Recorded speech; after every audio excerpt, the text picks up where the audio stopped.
गरीब की बारिश। शहर की कच्ची बस्ती में एक गरीब मजदूर कालू रहा करता था। कालू के घर में उसकी पत्नी जानकी थी। जानकी लोगों के घरों में झाड़ू पोछा करके कुछ पैसे कमा लेती थी और वहीं कालू किसी तरह मेहनत मजदूरी करके 2 वक्त की रोटी का जुगाड़ कर लेता था। कुछ दिनों से हो रही बारिश के कारण कालू की मजदूरी बंद हो गई थी। अरे जानकी, इस बार तो बरसात ने हद ही कर दी, रुकने का नाम ही नहीं ले रही। कुछ समझ में नहीं आ रहा, अगर इसी तरह काम पर नहीं गया तो 2 वक्त की रोटी का जुगाड़ कैसे होगा। अरे तुम चिंता क्यों करते हो, बारिश का क्या है, 1 आध दिन में रुक जाएगी और उसके बाद में फिर से काम शुरू हो जाएगा।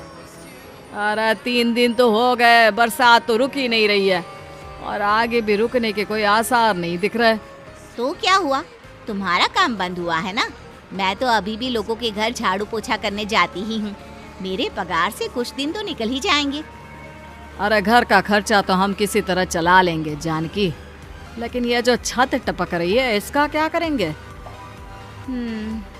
ये बात तो आपकी सही है। हमारी झोपड़ी अब काफी पुरानी हो चुकी है और इसके छप्पर में भी कई सारे छेद हो गए हैं।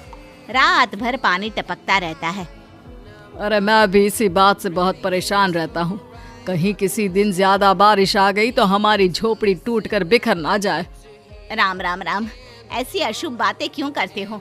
अरे ऐसा कुछ नहीं होने वाला। ये झोपड़ी ही तो हमारा सब कुछ है। अगर यही नहीं रही तो हम जाएंगे कहाँ। ठीक है जानकी, जब तुम्हारी पगार मिल जाएगी तो कुछ पैसे बचाकर झोपड़ी के छप्पर की मरम्मत करवा लेंगे। शायद हमारी परेशानी कुछ कम हो जाए। ठीक है जी, अब ना ज्यादा परेशान मत हो। ये लो खाना खा लो और सो जाओ, सुबह मुझे भी जल्दी काम पर जाना है। जानकी और कालू अपनी झोपड़ी में सो गए। रात को अचानक से बहुत तेज बारिश शुरू हो गई।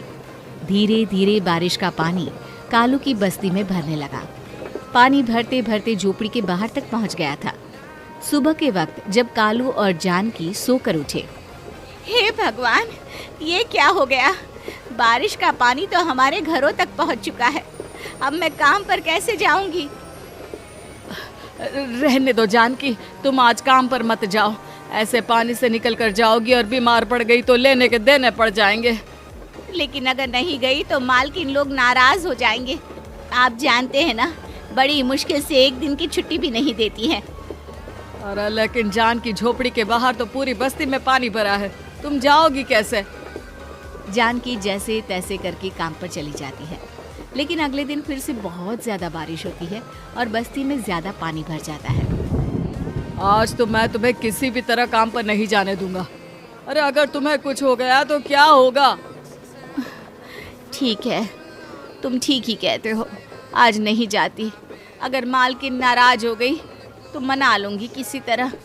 अरे मनाने वाली क्या बात है, जब तुम बताओगी कि हमारी झोपड़ी में पानी भर गया है तो वो खुद ही समझ जाएंगे ना। अगले 2 दिन तक तेज बारिश होने की वजह से जानकी, कालू और आसपास की बस्ती में रहने वाले सभी लोगों के घरों में पानी भर जाता है, जिसकी वजह से जानकी काम पर नहीं जा पाती। और 3 दिन के बाद जैसे ही जानकी काम पर पहुंचती है, कहाँ थी तुम? पिछले 3 दिनों से काम पर क्यों नहीं आई? मेम साहब क्या बताऊं, इतनी ज्यादा बारिश हो रही थी, हमारी पूरी बस्ती में पानी भर गया है और उससे भी ज्यादा तो मेरी झोपड़ी के अंदर पानी भर गया। आप ही बताइए कैसे आती मैं। इसका मतलब ये हुआ कि बारिश होगी तो तुम काम पर नहीं आओगी। ना ना, मेरे कहने का ये मतलब नहीं था मेम साहब। तुम जानती भी हो 3 दिन से कितनी परेशानी हो रही है मुझे। सारा काम मुझे खुद करना पड़ा। माफ कर दीजिए मालकिन जी, पर मैं क्या करती, आने के लिए रास्ता ही नहीं था, सब जगह पानी भरा हुआ था। बहाने तो तुझे बहुत बनाने आते हैं। जानकी देख, अगर अगली बार ऐसा किया ना तो फिर काम से हमेशा के लिए छुट्टी। अरे ना ना मालकिन, ऐसा मत कीजिए। बारिश की वजह से मेरे पति की मजदूरी भी छूट गई है। बड़ी मुश्किल से घर में 2 वक्त खाने की रोटी का जुगाड़ हो पाता है। आप मुझे काम से निकाल देंगे तो हम क्या खाएंगे। अगर इतनी ही चिंता है तो फिर रोजाना काम पर आया करो। चलो अब जल्दी से जाकर घर का सारा काम करो। बारिश रुकने का नाम ही नहीं ले रही थी। पूरे शहर में बाढ़ जैसे हालात बन गए थे, लेकिन नौकरी जाने के डर से जानकी किसी तरह रोज काम पर जाती थी। एक दिन जब जानकी काम करके अपने घर लौट आई तो अचानक उसकी बस्ती में कुछ लोगों का शोर सुनाई दिया। अरे लगता है बाहर कुछ हुआ है, मैं जाकर देखता हूँ। हाँ हाँ, पता तो कीजिए, ये बस्ती में लोग इतना शोर क्यों कर रहे हैं? बाहर जाकर कालू ने एक आदमी से पूछा। अरे क्या हुआ भाई, इतना शोर क्यों मचा रहा है? अरे क्या बताए भैया, अपने बस्ती के बाहर एक पुल टूट गया है और वहाँ पर एक कार फंसी है। थोड़ी देर में अगर किसी ने नहीं बचाया ना तो वो कार पानी में बह जाएगी। ये क्या कह रहे हो भैया, कार के अंदर कोई है क्या? हाँ, कोई औरत बैठी है, अकेली है, बहुत रो रही है बेचारी, मदद के लिए बुला रही है। अरे तो हमें जाकर उनकी मदद करनी चाहिए ना। अरे लेकिन इसमें बहुत खतरा है, हमें अपने आप को बचाना चाहिए। पानी कभी भी हमारी बस्ती की तरफ आ सकता है। अरे तुम्हें नहीं चलना तो मत चलो, लेकिन मैं तो जाकर उस औरत की मदद जरूर करूंगा। कालू उस जगह पर पहुंचता है जहां वो औरत कार में फंसी हुई थी। वहां पर पानी का बहाव बहुत तेज था और सारा पानी कालू की बस्ती की तरफ ही आ रहा था। कालू ने एक बड़ी सी रस्सी को पेड़ से बांध दिया और दूसरे सिरे को कार की तरफ फेंक दिया और उस औरत को रस्सी के सहारे बाहर आने के लिए कहा। तभी वहां जानकी भी दौड़ती हुई आई। अरे ये तो मेरी मालकिन है, जिनके यहाँ मैं काम करने जाती हूँ। और मैडम जी, आप डरिएगा मत, आपको कुछ नहीं होगा। आपकी गाड़ी को भी मैंने रस्सी से बांध दिया है। थोड़ी देर में पानी का बहाव कम हो जाएगा, फिर हम आपकी कार को भी बाहर निकाल लेंगे। क्या तुम जानकी के पति हो?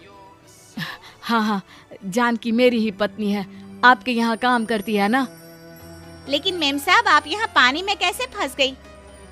अब क्या बताऊं, मैं अपनी सहेलियों के साथ पिकनिक पर गई थी, वहीं से लौट रही थी।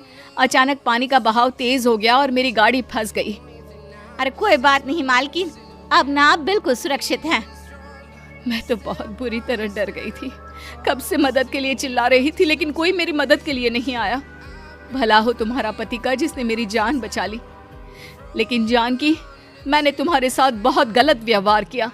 इतने खराब मौसम और बाढ़ में भी तुम्हें काम पर आने के लिए कहा, नौकरी से निकालने की धमकी भी दी, और तुमने मेरी जान बचाई। मुझे माफ कर दो। अरे कोई बात नहीं मालकिन, आपकी जान बचाना तो हमारा धर्म था। देखो जानकी, तुम्हारी झोपड़ी में जो भी नुकसान हुआ है उसके लिए मैं तुम्हें पैसे दूंगी। आज तुम्हारे पति ने मेरी जान बचाई है और आज के बाद मैं तुम्हें कभी भी नौकरी से निकालने की धमकी नहीं दूंगी। आज मैं तुम्हारी परेशानी को अच्छी तरह समझ चुकी हूँ। हम जैसे पैसे वाले लोगों के लिए अपने घर में बैठकर बारिश का मजा लेना बहुत आसान है, लेकिन तुम गरीब लोगों के लिए बाढ़ और बारिश काफी परेशानी खड़ी कर देते हैं। ये बात मुझे आज अच्छी तरह समझ आ गई है। आपका बहुत बहुत धन्यवाद मालकिन।